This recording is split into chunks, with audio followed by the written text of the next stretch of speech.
Salut à tous et bienvenue dans ce nouvel échange. Aujourd'hui, j'accueille Ken qui est coach sportif et coach business et on va parler de l'entrepreneuriat ensemble. Ken, je suis trop heureuse de t'accueillir dans ce podcast, surtout qu'on en a fait un ensemble où c'est toi qui m'as invité précédemment. Exactement, Écoute, je te laisse te présenter pour les gens qui te bien connaissent sûr. pas et puis let's go. Ça marche. Bon, déjà, merci Sid pour l'invitation. Alors, ce qui est hyper cool avec les réseaux sociaux, juste pour placer le contexte, c'est que Sid et moi, on ne se connaissait pas il y a, je pense, peut-être 4 semaines en arrière.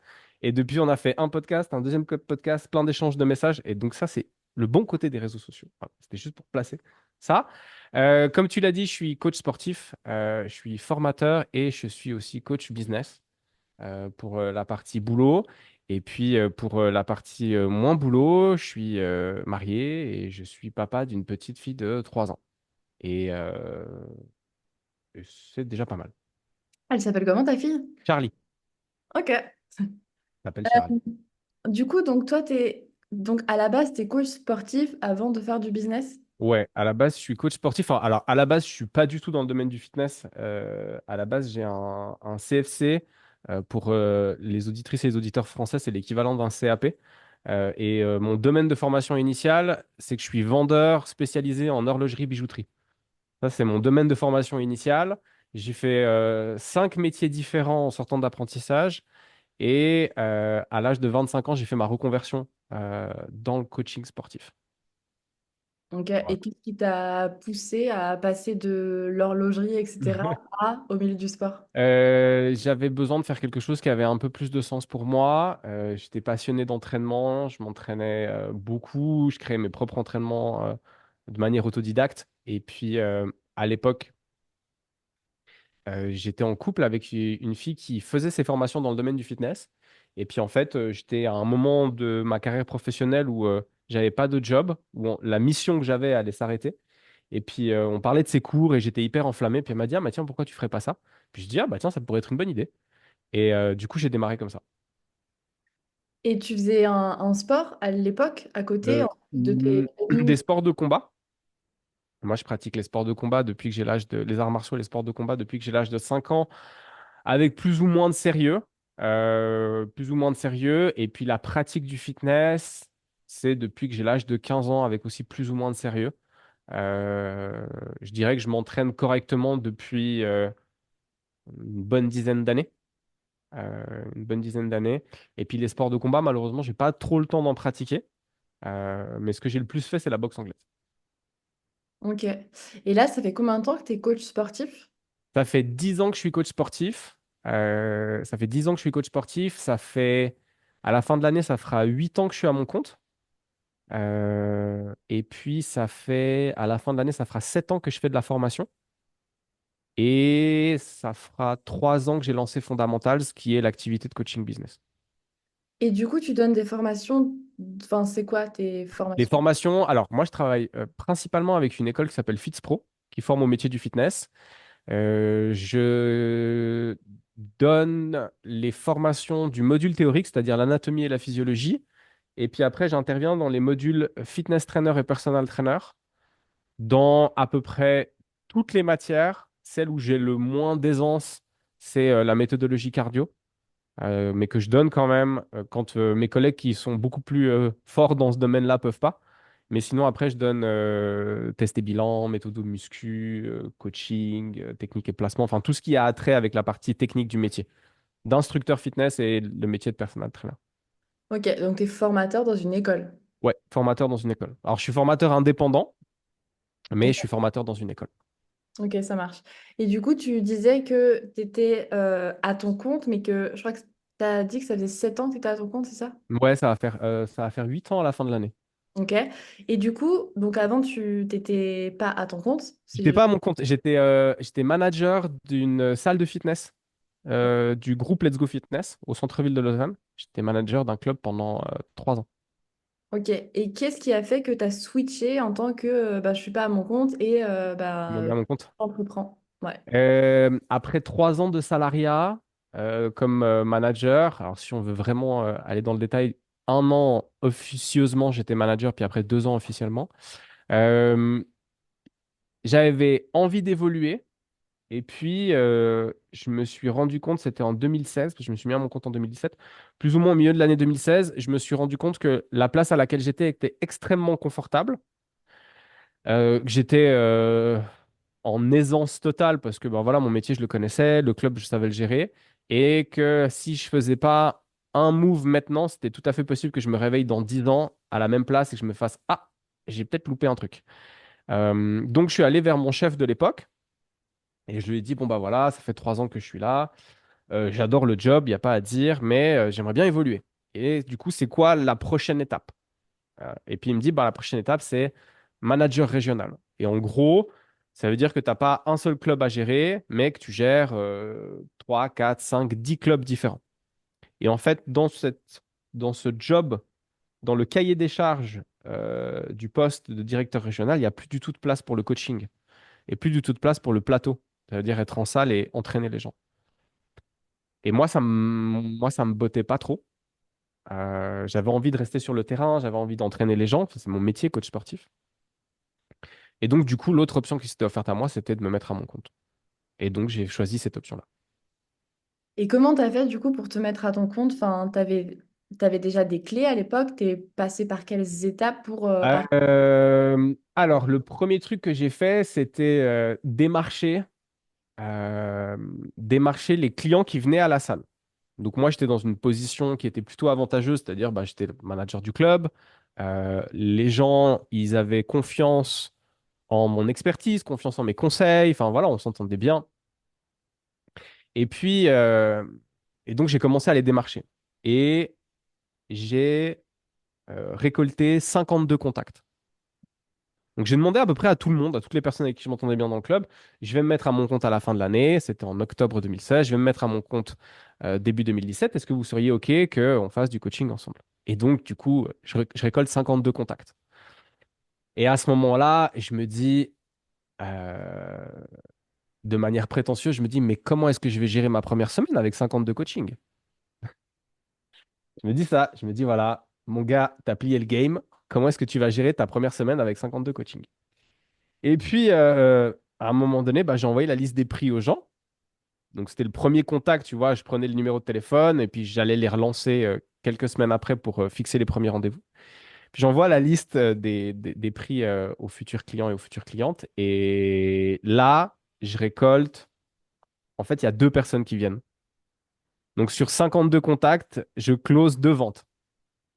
Ce qui est pas trop trop mal, hein. Mais voilà, je close de vente et en fait, je commence ma première semaine de travail avec quatre clients.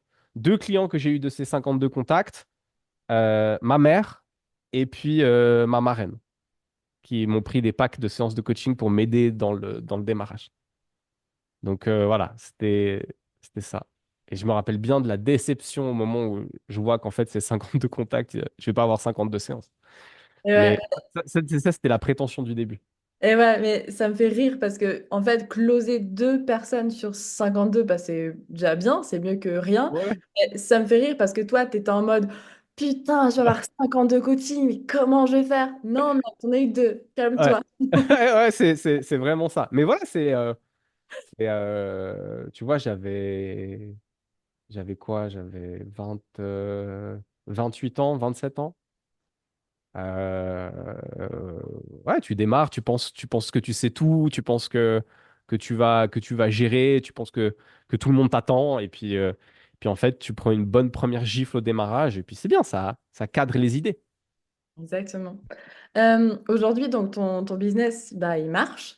Mm. Et t'es passé par quelles grandes étapes pour arriver de j'ai 4 coachings par Mhm. semaine à ce que tu fais aujourd'hui en tant que... Euh, je pense que la première grosse étape, c'est le février de l'année de démarrage, où en fait, j'avais un peu d'argent de côté parce que j'avais libéré mon troisième pilier qui était de la cotisation de prévoyance. Enfin, mon deuxième pilier qui était de la cotisation de prévoyance pour avoir un petit matelas de sécurité pour démarrer. Le problème, c'est que jusqu'à ce moment-là, j'ai eu des gros soucis dans la manière dont je gérais mes finances. Enfin, en gros, j'étais un panier percé, quoi. L'argent rentrait et il ressortait direct. Et, euh, et au début de ce mois de février, de cette première année où je me lance, en fait, j'ai plus d'argent. On est au début du mois de février, j'ai payé les factures et il me reste genre 100 balles pour tenir jusqu'à la fin du mois. À l'époque, ma femme, on n'était pas encore mariés, mais on était déjà en couple depuis 2 ans. Euh, Bah voilà, je lui dis ça, puis elle me dit, bah écoute, c'est pas grave, au cas où elle travaillait, c'était bon, elle aurait pu compenser. Mais là, je prends une bonne première gifle, et en fait, c'est à ce moment-là que je réalise qu'il y a la casquette technique du coach, et qu'en fait, il y a une casquette qui est du coup une casquette sur laquelle je savais pas mettre de nom, qui est la casquette d'entrepreneur, et que j'avais zéro skills là-dedans. Le seul skills que j'avais, c'était la vente, parce que j'avais fait beaucoup de ventes dans mes métiers précédents. Donc vendre, c'était pas un problème, mais voilà, il y avait plein de trucs de capacités et de connaissances que j'avais pas et qu'il a fallu oui, qu'il a fallu que j'acquière rapidement. Donc ça, c'était une bonne grosse première étape. Et à l'époque, j'ai lu un livre alors qui est un peu bateau, hein, mais qui est Père riche, Père pauvre. Euh,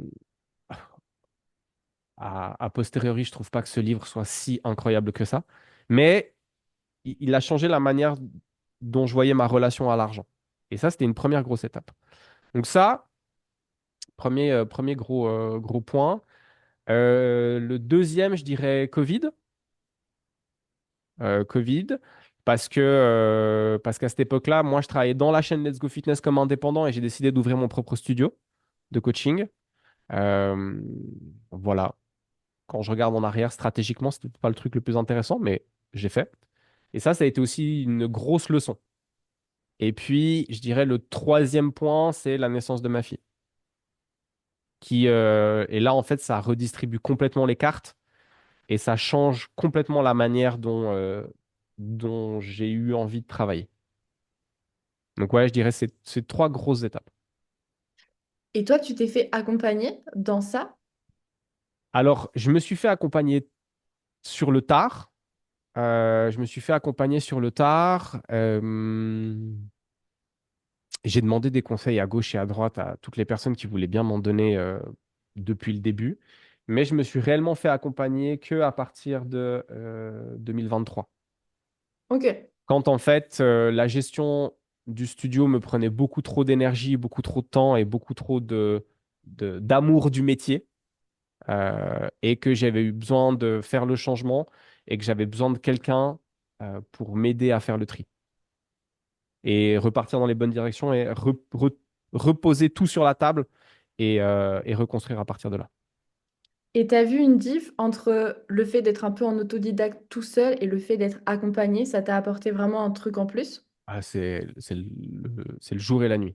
Enfin, c'est vraiment le jour et la nuit. Alors après, on pourrait penser que je prêche pour ma paroisse en disant ça, hein, mais, oui, parce que c'est comme pour l'entraînement, en fait. Moi, toi, les coachs sportifs, on a la capacité de créer nos propres plans d'entraînement. Mais on n'est jamais assez objectif avec nous-mêmes. Soit on est toujours dans le trop ou dans le pas assez. Et puis à un moment donné, euh, on peut pas non plus se conseiller à soi-même ce qui est bien pour soi-même. Et donc, moi, j'ai quelqu'un qui m'accompagne pour mes entraînements, qui me fait ma planification. Et par rapport au business, je pense que c'est important d'aller chercher en autodidacte, d'avoir en tout cas cette envie d'aller approfondir le sujet. Parce que ça démontre chez la personne, voilà, une certaine forme de curiosité qui est, à mon avis, nécessaire pour pouvoir tenir sur le long terme dans l'entrepreneuriat. Mais comme c'est ton business, tu as tout le temps la tête dans le guidon. Et donc, tu n'as pas le recul nécessaire, ou en tout cas, c'est très difficile de prendre du recul pour observer la situation dans son ensemble. Et ouais, ça a été le jour et la nuit. Premier truc, c'était ça. La personne, en fait, bah, pour la citer, donc Flora, Vice de Fine, qui est ma mentor, et Sean Seal aussi, qui est mon mentor, mais de manière plus épisodique. Voilà, ont cette capacité à prendre du recul quand moi, j'en ai pas. Et puis aussi à valoriser ce qui est déjà bien fait ou ce que j'ai bien fait, là où moi, je vois que ce que j'ai pas encore fait. Donc, un, la capacité à prendre du recul. Deux, valoriser le chemin parcouru. Et trois, bah, en fait, quelqu'un qui t'écoute, tout simplement. Et voilà, on a besoin de partager ça. Et donc, ouais, c'était le jour et la nuit.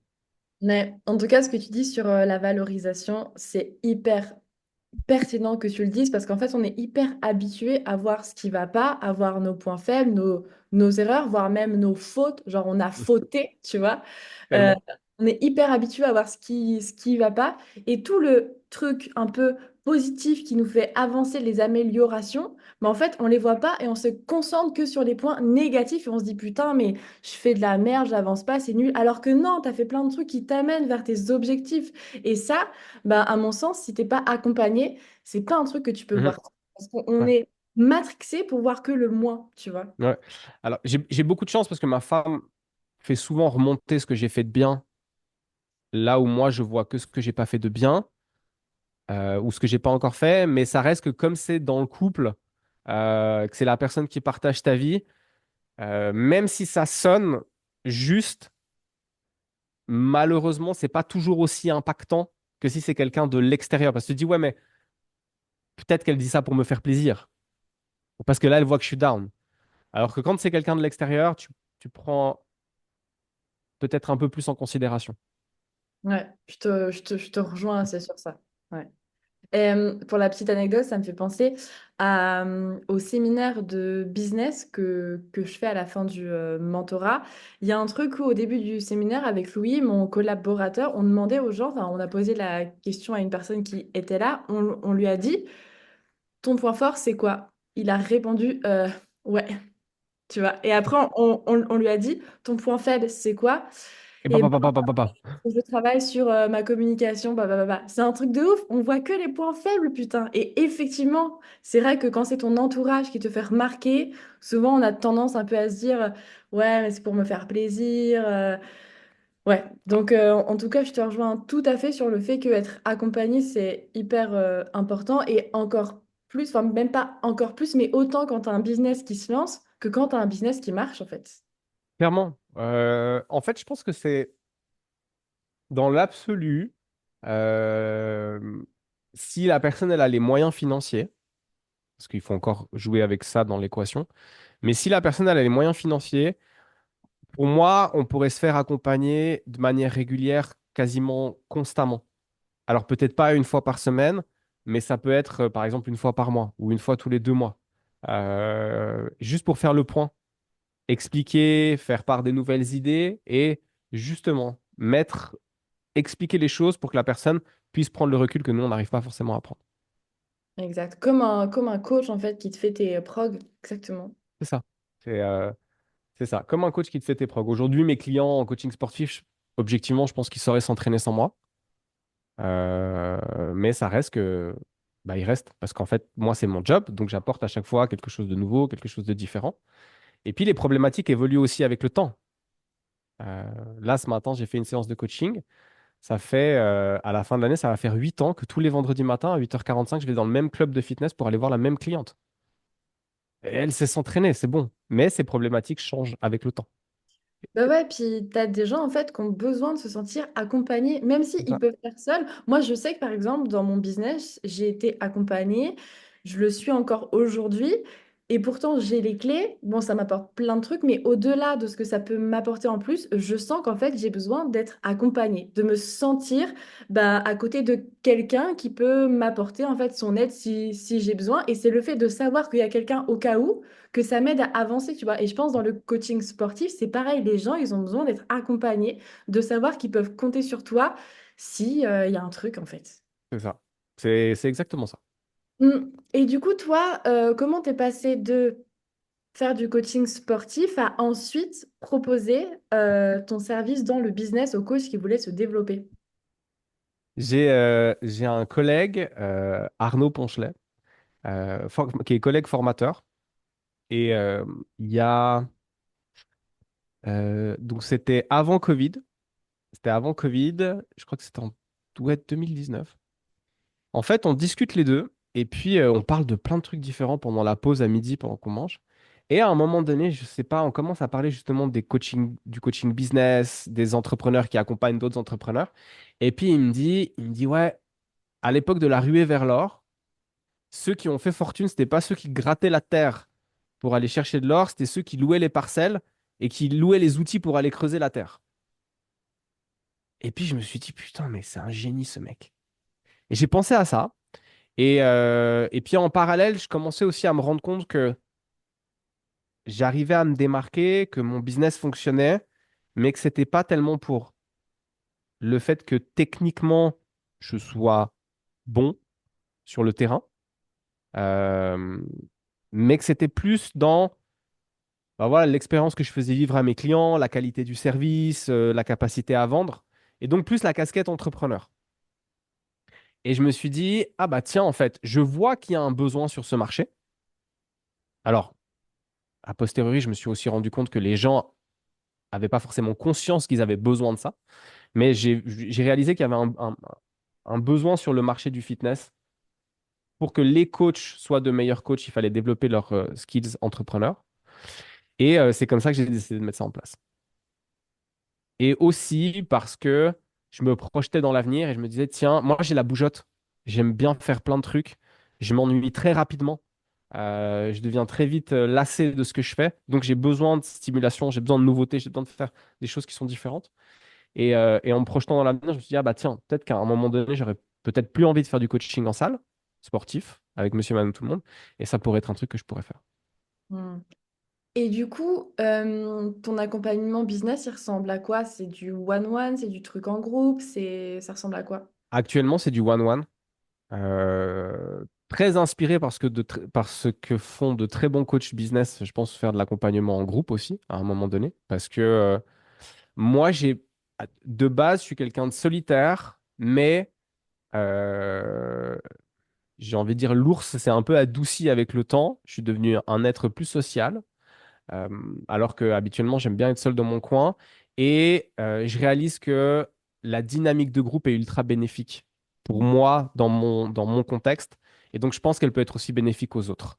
Mais ça me demande de comprendre des codes qui sont pas liés à la manière dont je fonctionne initialement. Donc ça va venir. Mais pour l'instant, c'est de l'individuel. C'est de l'individuel et je propose deux formules. C'est de la session one-shot parce qu'en fait, tu as une thématique particulière que tu as besoin de traiter et on traite cette thématique particulière. Et sinon, c'est un suivi habituellement sur 3 mois à une session toutes les 2 semaines. Et Ok. en fait, je fonctionne toujours de la même manière. Je demande à la personne avec qui je vais travailler de m'envoyer les. Alors, on fait une première session où on met en place le game plan et puis on décide dans quelle direction on veut aller. Et puis après, je lui demande à chaque fois de m'envoyer les éventuelles questions qu'elle a ou qu'il a quelques jours avant la session qu'on va faire ensemble. En général, je fais ça par Zoom, juste pour que moi, je puisse réfléchir aux réponses que je vais donner et que la session qu'on va faire, elle soit très rentable. Et pas, ah tiens, je te pose une question et moi, je dois prendre le temps de la réflexion. Hmm. Ok. Voilà, comme ça, au moins, je suis sûr que quand ça démarre, bah, on peut y aller pleine balle et puis on est sur du concret. Et entre tes deux activités, donc de coaching sportif et de coaching business, on va dire, Mhm. est-ce qu'il y en a une des deux dans lequel toi, tu te sens le plus aligné? Euh, j'adore l'accompagnement de coach. Ok. J'adore Pourquoi? l'accompagnement de coach. Alors, j'ai aussi, en fait, je propose deux trucs. Je propose l'accompagnement de coach sur la partie business et l'accompagnement sur le développement technique. Mais les deux sont pas les mêmes. C'est-à-dire que dans l'accompagnement business, on va créer une solution qui correspond à la personne que j'accompagne, alignée avec ses valeurs, la manière dont elle fonctionne, qui elle est, ce qu'elle fait, comment elle veut faire et quel est son contexte. Pour l'exemple que je donne toujours, c'est si tu es pété de stress à l'idée d'aller te présenter à quelqu'un que tu ne connais pas, par exemple le démarchage en salle, parce que c'est difficile pour toi de le faire, on va d'abord chercher à comment est-ce que tu peux démarcher des gens sans forcément te mettre dans le stress, et puis travailler sur ce qui fait que tu es stressé quand tu vas démarcher des gens. Mais donc, c'est vraiment une remédiation qui est personnalisée. Là où sur la technique, c'est pas tellement la même chose. La technique, c'est plus moi, comment j'ai travaillé avec mes clients sur les 10 dernières années, ce que je pense être efficace et ce que je pense ne pas être efficace ou pertinent, un peu ma méthode de travail. même si j'aime pas trop ce mot méta. Un peu voilà, la manière dont je fais mon job de coach technique, et puis en fait, je retransmets ça. Mais c'est la partie, ouais, la partie accompagnement de coach qui me fait le plus kiffer. Et pourquoi c'est ça qui te fait le plus kiffer? C'est une bonne question. Euh, c'est ce qui me demande le plus de réflexion. Euh, je retrouve un peu cette stimulation intellectuelle quand je suis avec des clients qui ont des grosses problématiques de santé. Mais aujourd'hui, coacher monsieur et madame tout le monde pour leur... Voilà, moi, ma spécialité, c'est de développer les qualités athlétiques des sédentaires. En gros, c'est d'entraîner des gens qui s'entraînent pas, mais je trouve que développer les qualités athlétiques des sédentaires, c'est plus stylé. Ça me demande pas beaucoup de réflexion. Ça me Ok. demande plus beaucoup de réflexion. Aujourd'hui, c'est une mécanique qui est bien en place. Accompagner quelqu'un dans le développement de son business, ouais, intellectuellement, ça me demande un effort qui est plus gros. Et je, je pense que ça m'excite plus parce que je vois aussi plus d'expansion possible Hmm. dans comment je me vois travailler dans 5, 10, 15, 20 ans. Dans 20 ans, je ne me vois pas à la réception du fitness en train d'attendre mon client pour lui faire sa séance. Je dis pas que c'est pas bien, je dis moi, je me vois pas faire ça. Par contre, dans 20 ans, je me vois bien sur un plateau technique avec 10, 15, 20, 30 coachs à expliquer comment est-ce que je fais faire des squats aux gens ou à expliquer un truc du business. Hmm. Ok, ouais, je comprends ce truc un peu d'expansion. Et est-ce que dans le coaching business que tu fais, tu vois, moi par exemple, ma casquette de coach business, eh ben, je l'adore et je me sens vraiment hyper alignée avec ça. Et je prends beaucoup plus de plaisir. En tout cas, ça a beaucoup plus de sens pour moi d'accompagner des coachs en business parce qu'un peu comme toi, je vois plus les possibilités en fait Mhm. derrière que de faire du monsieur et madame tout le monde, même si j'aime ça, tu vois. Mais c'est là où je me sens le plus alignée de faire du business, mais aussi parce qu'en fait, quand je traite d'un problème avec les personnes qui me font confiance, et ben vraiment, j'ai à chaque fois ce truc miroir. Tu vois, il y a une personne qui va avoir une problématique X, et ben en fait, je vais échanger avec elle et ça va me faire réfléchir sur ben, des problèmes que je peux avoir moi dans mon business que j'aurais Mhm. peut-être pas vu ou des possibilités, etc., etc. Est-ce que tu as ce truc, toi, où ben, en fait, quand tu échanges avec tes clients, t'as ce truc qui t'amène un peu à réfléchir aussi sur ton business à toi.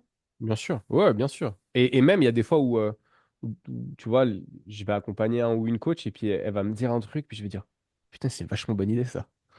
Puis je vais le noter quelque part, puis je vais essayer de le mettre en pratique moi. Donc oui, j'ai ça. Et je suis profondément passionné par le métier du coaching et je suis profondément convaincu de son utilité dans la société dans laquelle on vit aujourd'hui. Et donc, le fait que j'aime particulièrement cette casquette doit aussi être lié au fait que j'ai l'impression de faire du bien à une industrie que j'aime, dans laquelle je me sens bien, dans laquelle je comprends les codes. Enfin voilà, l'industrie du fitness, pour moi, c'est l'industrie dans laquelle moi, je me plais. Et en faisant ça, j'ai l'impression de lui rendre euh, tout ce que moi, j'ai pu y gagner là-dedans. Donc j'ai l'impression de faire du bien à notre métier. Et t'as pensé à, bon là tu dis que que tu te plais dans l'industrie du Mhm. fitness, ça fait sens pour toi, mais est-ce que tu as pensé à peut-être ouvrir ton coaching business à d'autres professions ou tu veux absolument rester dans le milieu du fitness, du sport? C'est une très bonne question. Alors, dans les projets de développement que j'ai, il y a faire grandir Fundamentals, donc qui est l'activité d'accompagnement de coach, business, et puis par la suite peut-être technique. J'ai aussi envie d'aller amener la santé dans les entreprises, c'est-à-dire permettre aux entreprises de offrir de la formation sur qu'est-ce qu'être en bonne santé pour leurs collaboratrices et leurs collaborateurs. Actuellement, j'ai pas spécialement appétence à accompagner d'autres entrepreneurs dans d'autres industries. Et je me dis que si un jour euh, ça doit se faire, ça se fera assez naturellement. Mais aujourd'hui, l'industrie dans laquelle je me sens légitime, dans laquelle je me sens compétent, c'est celle-ci. Même si au final, une casquette d'entrepreneur, c'est une casquette d'entrepreneur, peu importe le domaine.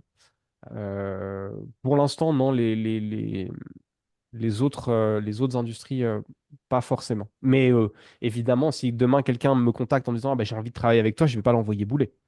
Je vais bosser avec lui ou avec elle. Mais actuellement, je cherche pas à démarcher d'autres personnes non plus. Mm. Ok. Et ça fait combien de temps que tu coaches en business du coup? Que je me suis réellement mis, ça fait 2 ans. Ok.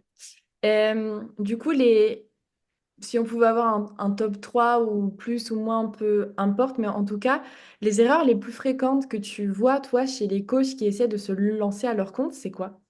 Alors, j'ai triché parce que comme tu m'as envoyé ça dans le message hier et que j'ai eu des idées, puis je me suis dit, faut que j'essaie de dire un truc qui change un petit peu de ce qui est dit habituellement parce que, évidemment, dans le top 3 on pourrait mettre plein de trucs. Alors, j'ai pensé à deux trucs qui sont, voilà, on va pas dire originaux parce que ce serait un peu trop, mais alors, un, pour moi, c'est se lancer trop tôt euh, en termes d'expérience de terrain, mais aussi en termes d'âge. Euh, Dans le sens où je dis pas qu'à 18, 19 ou 20 ans, tu peux pas être un entrepreneur du tonnerre. Mais même si tu es très fort ou très forte, je pense que la maturité que tu acquiers avec les années, elle est importante pour faire du bon business. Et il y a peut-être des moments, enfin, il y a peut-être des âges qui sont un peu trop jeunes pour démarrer. Ne serait-ce parce qu'à un moment donné, tu vas aussi être confronté peut-être avec des gens qui sont plus âgés et qu'il faut quand même, voilà, une certaine maturité, un certain répondant pour être dans cette relation avec des gens qui sont plus âgés en termes de clients. Négliger le terrain, c'est-à-dire personne te connaît et en fait, tu veux développer uniquement sur les réseaux sociaux ou utiliser que les réseaux sociaux et en fait, pas aller sur le terrain à proprement parler. Par rapport à l'expérience aussi, c'est le fait de se lancer trop tôt, par exemple au sortir de la formation. Mm. Tu vois, tu as fait ton CQP, tu as fait 6 mois de formation, tu finis ta formation, boum, tu veux démarrer en tant qu'indépendant. Ah, personne ne te connaît en fait. Personne ne te connaît et surtout personne t'attend. Donc peut-être aller travailler comme salarié pendant un moment pour acquérir de l'expérience. Et puis voilà.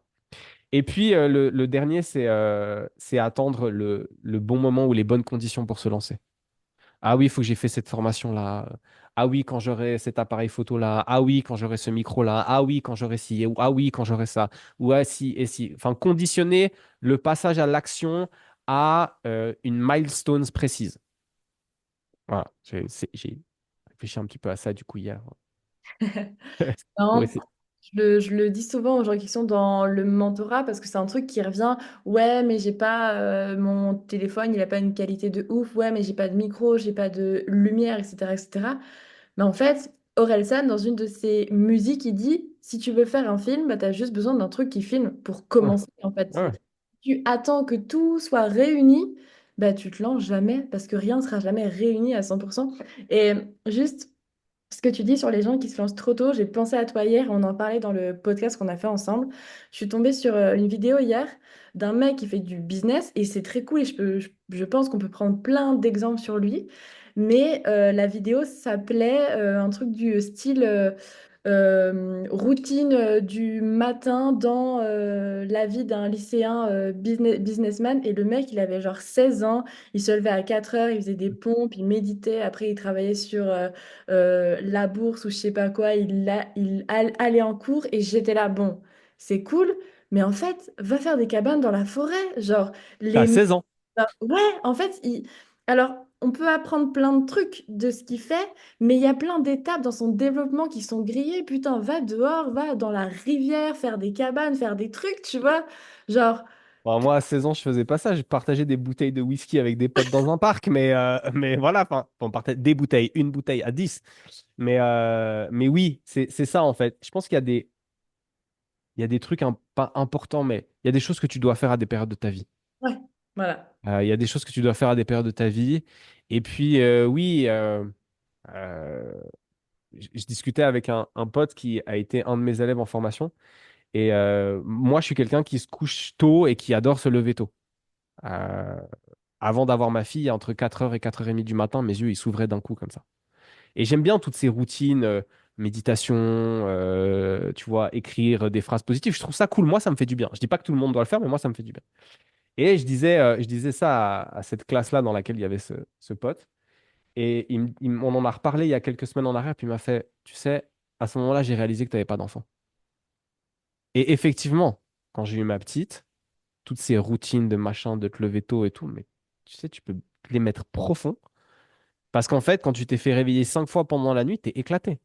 Mm. Donc il y a aussi, voilà, il y a des choses qui doivent se faire à certaines périodes de la vie. Et puis après, il y a aussi des choses qui se font plus, qui se refont, et ainsi de suite.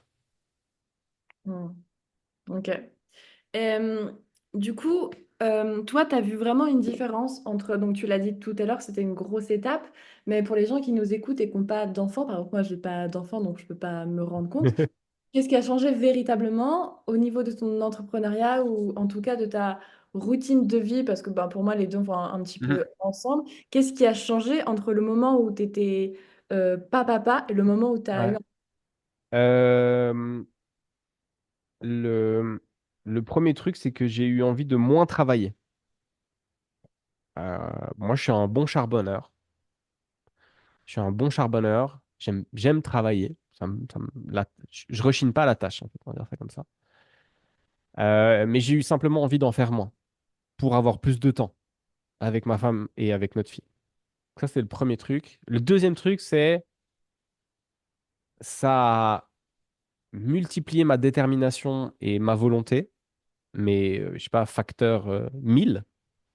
Mais mon facteur trouillomètre de et si je me plante a aussi été démultiplié facteur 1000.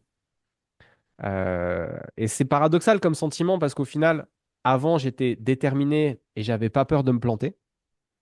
Et maintenant, je suis encore plus déterminé, mais je sais que ma marge de manœuvre de si je me plante et les conséquences que ça peut avoir est beaucoup plus fine qu'avant.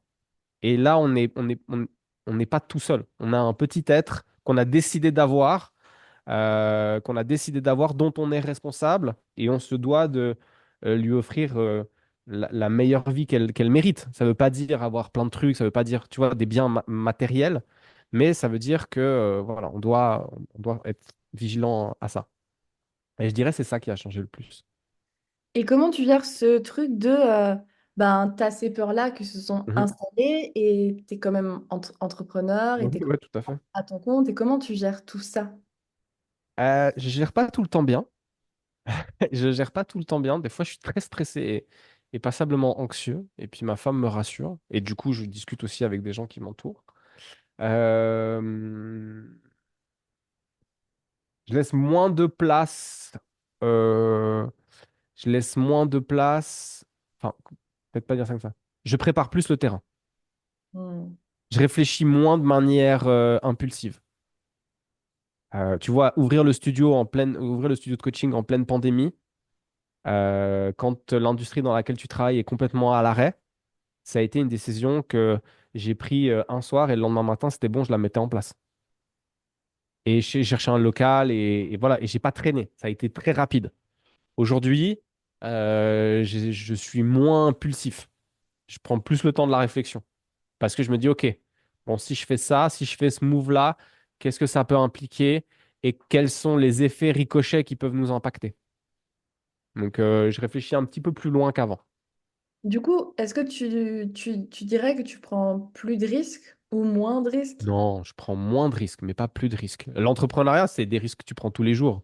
Enfin, du moment que tu es entrepreneur et que tu es ta propre possibilité de génération de revenus, bah, tous les matins quand tu te lèves, c'est une forme de risque. Enfin, c'est un risque modéré versus des gens qui vivent dans des pays où le matin, en se levant, ils peuvent prendre une bombe sur la gueule, ça va.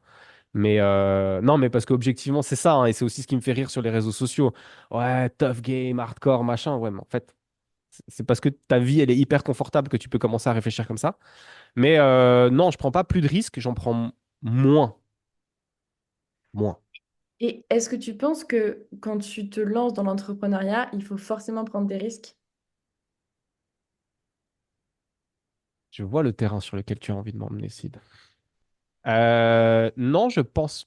Alors, oui, parce que après, il faudrait définir risque. C'est ce que je me dis. Voilà. Il faudrait définir risque et il faudrait définir sur une échelle de la risquitude où est-ce qu'on est en termes d'intensité.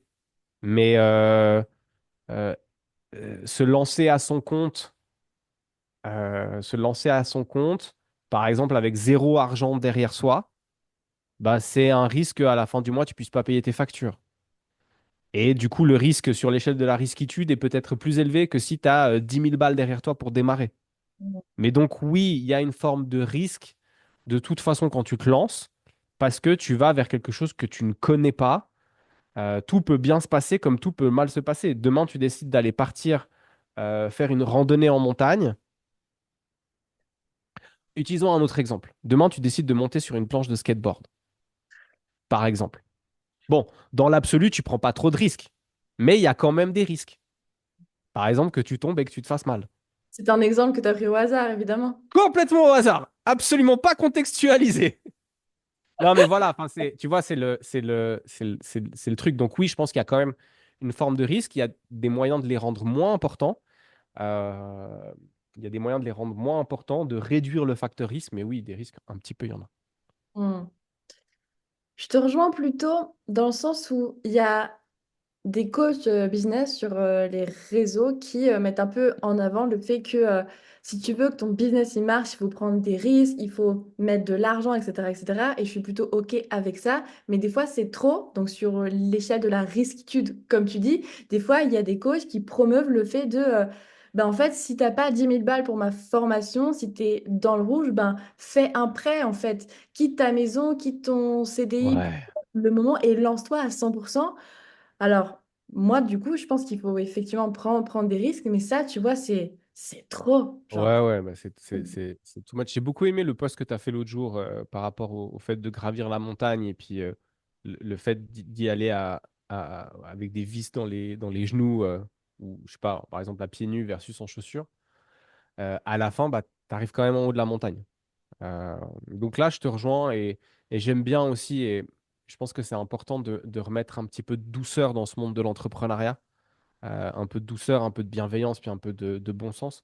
Mais oui, les mecs exagèrent. Là, je discutais avec des élèves dimanche.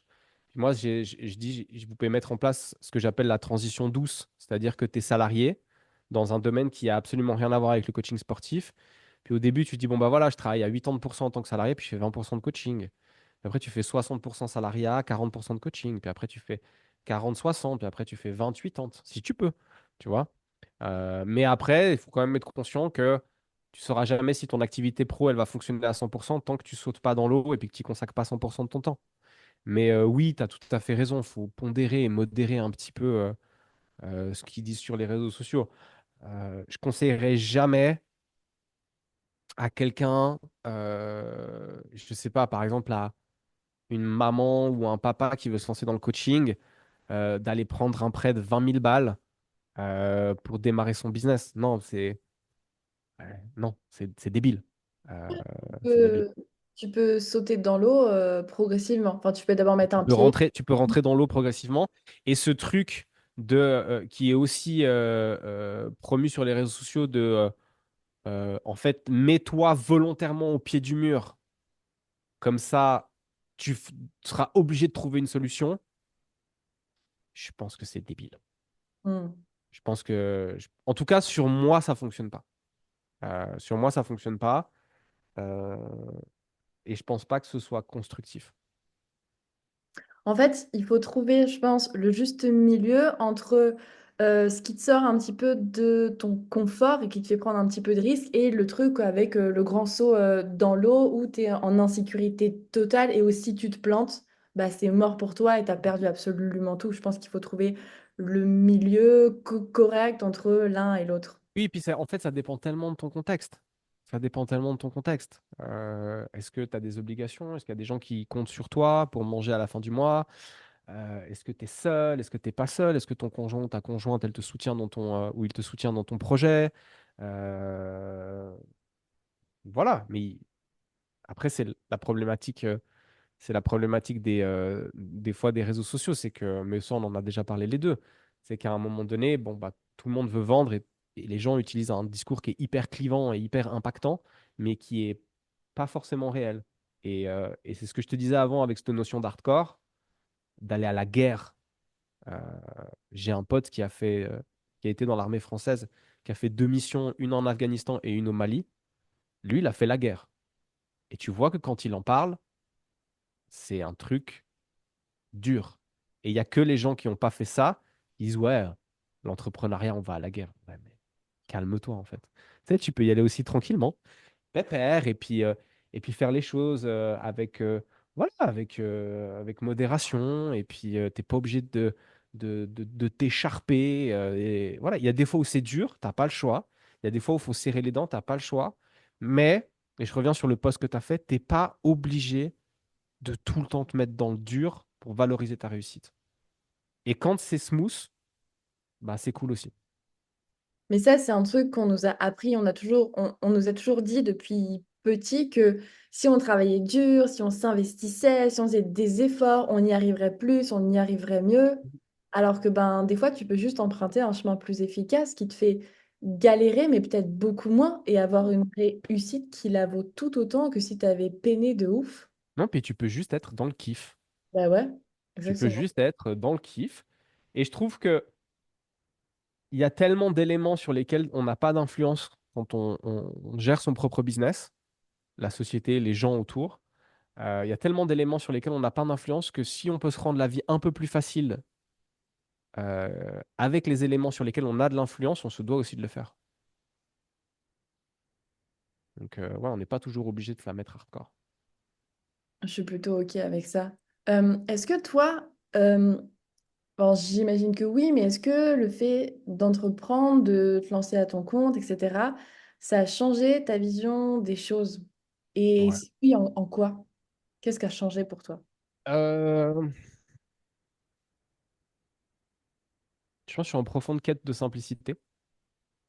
Euh, ça, j'ai dans ma vie de tous les jours, j'ai l'esprit beaucoup moins aventurier qu'avant. Par exemple, enfin, j'aime bien que les choses. Moi, je suis un mec d'habitude et de routine, et je leur donne encore plus de valeur maintenant que je suis indépendant qu'avant. Parce qu'en fait, étant donné qu'il y a plein de variables sur lesquelles j'ai pas d'influence dans l'entrepreneuriat, j'aime bien que le reste soit carré et que ce soit une machine qui soit bien huilée et qui roule. Moi, j'aime bien avoir voilà, ces habitudes-là, déjà, ça me rassure. Ça. Et je pense que ça a aussi travaillé sur cette recherche de simplicité. En fait, aller vers des trucs simples, des trucs qui ont de la valeur, euh, moins se prendre la tête pour des détails. Et je pense que le truc qui a le plus évolué, c'est la déconstruction de concepts que j'ai reçus à travers mon éducation. Et tu parlais de travailler dur. Et moi, j'ai été élevé. Alors voilà, mes parents, ils ont fait comme ils pouvaient avec les moyens qu'ils avaient. Mais ma mère, elle me disait, tu verras, Ken, le travail, c'est dur, il faut travailler dur. Et si c'est pas parfait, il faut pas le faire. Et en fait, c'est des choses sur lesquelles j'ai dû beaucoup travailler et déconstruire pour pouvoir reconstruire derrière. Hmm. Donc aujourd'hui, c'est pas parfait, je le fais quand même. Tu vois. Mes vidéos, je sais très bien que la qualité de l'image, elle n'est pas incroyable. Ça pourrait être mieux. Ah ouais, mais en même temps, c'est là tout de suite, c'est comme ça que je peux faire. Donc ouais, ça, et l'écoute des autres aussi, Hmm. Mais l'entrepreneuriat, tu comprends qu'en fait, c'est un vrai travail sur soi, en fait. Genre, t'as beau avoir principalement. toutes les clés pour créer tes offres, trouver tes clients, etc. Si toi, tu as, des croyances que ça doit être dur, que ça doit être parfait, ben, tu n'avanceras jamais. Et si tu attends le poste parfait, l'offre parfaite, ben, en fait, tu sors jamais rien. C'est ça. C'est ça. Et je vois et je constate que c'est ce qui paralyse beaucoup de gens Ouais, ah dans le bah, passage à l'action. absolument. Mais parce qu'on nous a toujours appris ça. Juste, c'est marrant ce que tu dis sur le fait que du coup, tu prends moins de risques qu'avant et que tu aimes le fait d'être routinier, ça te sécurise, etc., etc. Moi, c'est l'inverse de ouf. Depuis que bah, j'ai créé mon entreprise et que mon business marche vraiment bien, et ben en fait, je prends beaucoup plus de risques qu'avant, dans le sens où je pense qu'en fait, entreprendre, ça m'a demandé de me jeter un petit peu à l'eau, tu vois, de prendre des risques. Et aujourd'hui, du coup, si je me suis pété la cheville parce que je me suis mise au skate, en fait, c'est parce que je pense que j'ai entrepris. Et le fait de... En fait, j'ai vu que prendre des risques, ça pouvait m'amener à réussir dans mon Mhm, business. Alors, plus ou moins, tu vois, je me suis pas jetée à l'eau d'un coup, j'y suis allée progressivement. Et je pense que du coup, comme ça m'a amené du positif, ou en tout cas ça m'a amené à me développer, et ben dans ma vie, je suis beaucoup plus confiante pour prendre des risques et faire des choses que mhm, j'aurais jamais fait avant. Alors après, sur une certaine échelle, tu vois, avant, moi, j'étais en mode, je fais la même chose tout le temps, je prends aucun risque, je me sécurise au mhm, max. Et ben le fait d'avoir entrepris, et ben ça m'a amené à découvrir d'autres trucs, d'autres activités, de découvrir d'autres gens, de m'ouvrir à plein de trucs, de prendre un peu plus de risques. Et ça a fait un peu un cercle vertueux où, en m'exposant à plus de choses, et ben, ça m'a permis de rencontrer des gens, d'ouvrir mon esprit à mhm. plus de trucs et de bah, faire fructifier tout ça dans mon entrepreneuriat. Tu vois? Donc Ouais. c'est drôle parce que c'est un petit peu Mais différent. ouais, bien sûr. Alors après, tu vois, je pense aussi, moi, ce qui m'a beaucoup influencé, c'est les 2021, 2022 et jusqu'à début 2023, c'est la gestion de ce studio de coaching qui m'a pris énormément d'énergie et qui enfin, vraiment, ça m'a poncé dans tous les sens du terme parce que le contexte n'était pas ouf, parce que voilà, il s'est passé plein de choses sur lesquelles j'avais pas de maîtrise et puis, bah, ma foi, c'est comme ça. Euh, et, et plein de choses très positives, hein, notamment la naissance de notre fille, mais qui a passablement foutu le bordel dans le projet. Euh, et c'est vrai qu'aujourd'hui, j'ai peut-être le contre-coup de ça, besoin un peu plus de calme. Par contre, j'essaie de prendre le moins de risques possible, mais aujourd'hui, il n'y a pas grand-chose qui me fait peur, par exemple. Hmm. Euh, Il n'y a pas grand-chose qui me fait peur. Je sais que je suis capable de. Et ça m'a apporté une sérénité et une confiance qui s'est construite avec le temps. Hein, c'est pas arrivé. Mais aujourd'hui, je sais que, OK, j'ai une résilience qui est solide. Et ça, c'est cool. Mais je pense que ce qui s'est passé avec ton studio, etc., que tu as ouvert peut-être pas au Mhm. moment opportun, c'est que ça t'a déjà appris et ça t'a permis de voir que tu étais capable quand même de rebondir plus et que tu avais les capacités pour. Ouais, bien sûr. Mais voilà, après, c'est aussi des phases de la vie. Mais ouais, je suis moins tête brûlée qu'avant. Ok. Est-ce que tu aurais des conseils à donner à des gens qui aimeraient se lancer à leur compte, des coachs? Un milliard de conseils, peut-être. Oui, j'ai des conseils à donner aux gens qui aimeraient se lancer. Top 3. Top 3. Comprendre que le coaching sportif, c'est, en tout cas quand on accompagne monsieur et madame tout le monde, ce qui en général est une grosse partie de la clientèle, c'est un métier de service. Ça veut dire c'est pas que le fait de faire des squats, c'est faire vivre une expérience à la personne. Et c'est la manière, à mon avis, de se démarquer parce qu'à la fin, tu fais faire des squats à tes clients, je vais faire des squats à mes clients. Bon, peut-être un peu plus de RA, peut-être un peu plus de moi, je fais de la boxe anglaise. Un, il va faire ci, un, il va faire ça, mais à la fin, on fait bouger les gens. Ça, c'est notre job. Ce qui fait que les gens restent avec nous, c'est parce que, un, c'est nous, et deux, c'est qu'à travers cette séance qu'ils font dans la semaine, ou ces 2 ou 3 séances qu'ils font dans la semaine, ils vivent une expérience qui leur donne envie de revenir. La séance, c'est un peu le temps qu'ils vont passer avec toi, c'est un peu la highlights de la semaine.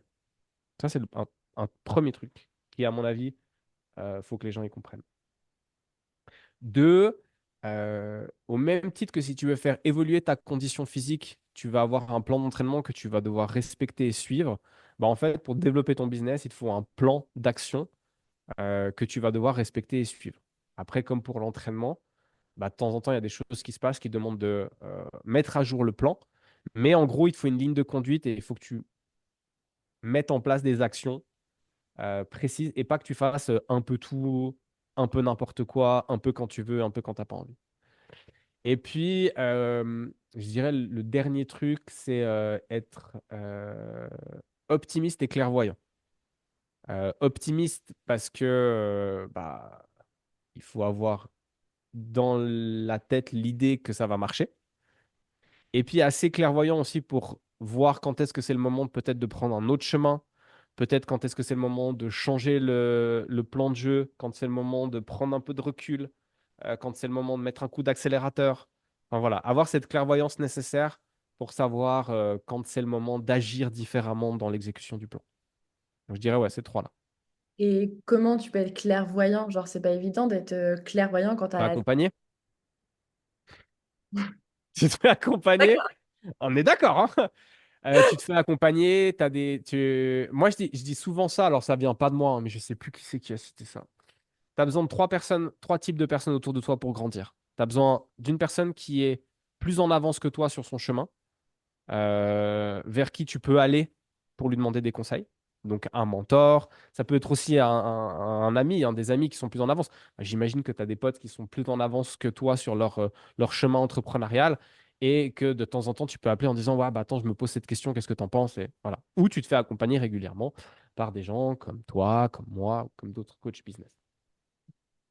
Mais pas ceux qui te promettent de devenir très très riche en un temps très très court parce que c'est du bullshit. La Euh, méthode ultime pour gagner la 100 euros méthode ultime. Ouais, ouais, en un c'est ça. mois.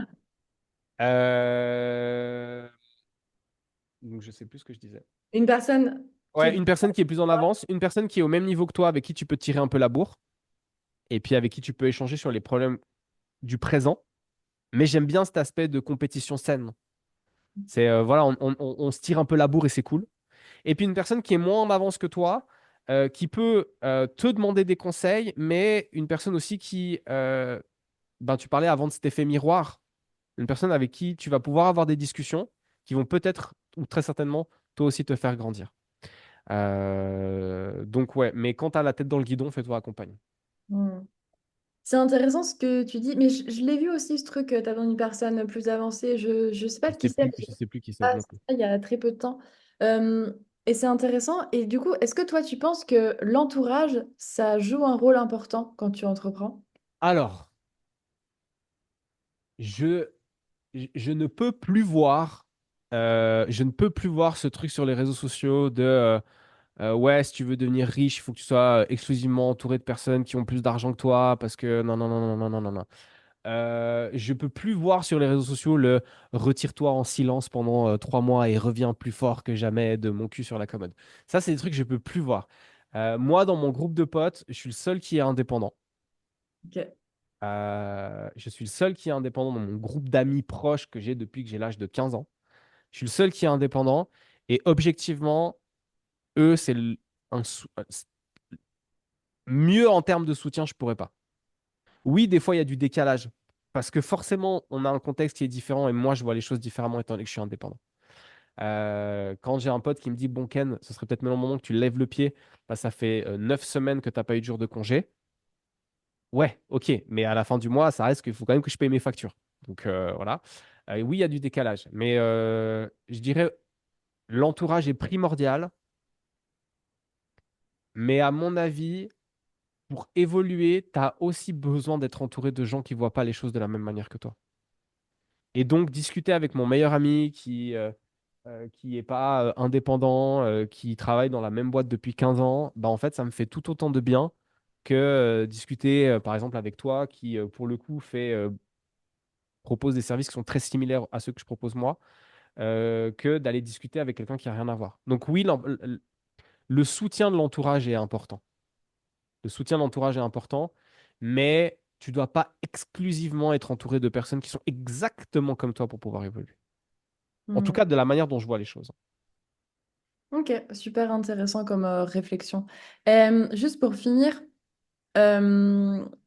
si tu avais un point positif qui s'est dégagé dans l'entrepreneuriat à partager, ce serait quoi? Et si à l'inverse, tu avais un point négatif sur le fait d'être entrepreneur, ce serait quoi? Ah, euh, un point positif, moi j'ai plein de points positifs, Sid.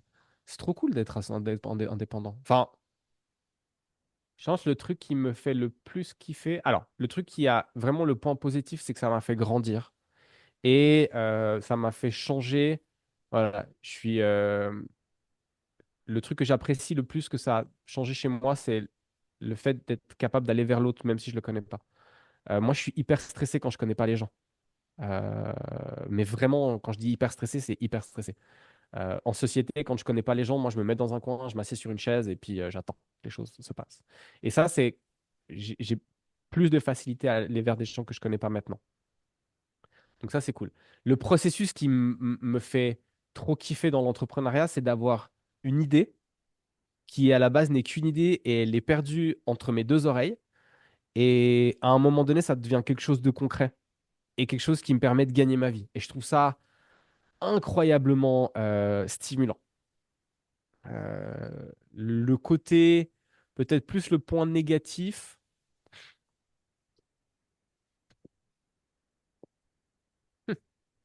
dans mon cas, c'est ce que je te disais avant, ce truc de ne valoriser que ce qui n'a pas été fait ou ce qui n'a pas marché, au lieu de voir tout le bon côté de ce que j'ai déjà fait. Et puis, cette difficulté des fois que j'ai à être dans l'instant présent et à pas être tout le temps dans le ah tiens, et je pourrais faire ci, ah tiens, et je pourrais faire ça, ah tiens, et si je faisais ci, ah tiens, et si je faisais ça. Donc voilà, mais ça va, ça se gère.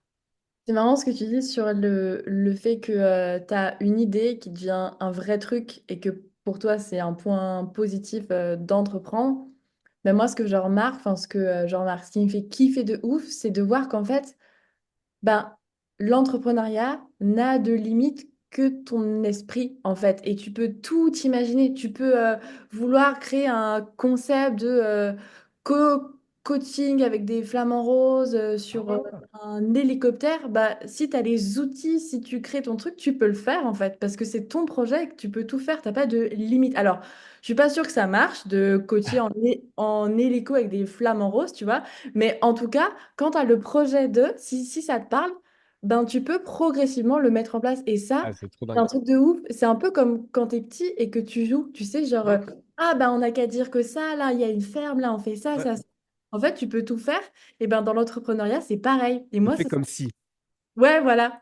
On fait comme si. Ouais, mais je suis à 300% d'accord avec toi. Et c'est ce qui est cool, tu vois, quand tu as ce caractère un peu comme le mien qui a la bougeotte, c'est de te dire qu'en fait, les possibilités, elles sont infinies. Ouais, Techniquement, je suis pas censé me faire chier tout le reste de ma vie. Plutôt cool. c'est trop bien. Euh, on va couper le podcast ici. Est-ce que tu as un truc à rajouter pour les gens qui nous écoutent, un message que tu voudrais faire passer? Oui, oui, un message que j'aimerais faire passer. Alors déjà, merci pour l'invitation, c'était très cool. Je vais continuer dans la vibes générale du podcast par rapport au post que tu as fait la semaine passée, ou cette semaine, je crois. Euh, Entreprendre, c'est parfois difficile, mais ça doit pas toujours l'être pour que ça fonctionne. Euh, je pense qu'il y a un juste milieu entre être exigeant avec soi-même et être violent avec soi-même. Euh, pour moi, il faut être exigeant avec soi-même tout en acceptant qu'on peut pas tous les jours être à fond et qu'en fait, c'est complètement OK de pas être tous les jours à fond. Que ça hardcore, limit is the sky, everything is possible, blabla, bullshit. Euh, Bah voilà, en fait, c'est des concepts qui sont bien pour vendre sur les réseaux sociaux. Mais dans la réalité, les choses peuvent être beaucoup plus simples que ce qu'on pense. Et puis, euh, et puis ouais, essayer de rechercher une certaine forme de simplicité. Ce qui aussi met moins de pression en termes de revenus. Parce qu'effectivement, si tu te laisses influencer par ce que tu vois sur les réseaux sociaux, de les mecs à Dubaï, dans leurs gros yachts, leurs grosses bagnoles, avec leurs grosses montres et de machin, et de ci et de ça. Voilà. Tandis que si tu as juste envie d'être bien et puis d'être tranquille pour pouvoir faire ce que tu veux et que tu n'as pas des attentes qui sont faramineuses, bah, tu atteindras beaucoup plus rapidement euh, ton stade de bonheur. Magnifique. Est-ce que tu peux juste nous dire où est-ce que les gens peuvent te retrouver, que ce soit Oui, pour le potentiel ou en ligne Instagram, @kenporchet. Voilà, c'est tout simple. Instagram @kenporchet, et puis à partir de là, il y a un Linktree, et puis ça vous redirige sur les différents endroits. Ben, simple, efficace. Voilà. Ben écoute, je te remercie d'avoir accepté l'invitation. C'était trop cool d'échanger. Merci à toi, Sid. Je pense qu'on aurait pu parler encore des heures à chaque fois. Oui, oui, oui, oui, oui. Euh, et ben du coup, vous pouvez retrouver Ken sur ses réseaux, tout ça. Et puis ben merci à tous pour l'écoute. Salut! Allez, ciao tout le monde.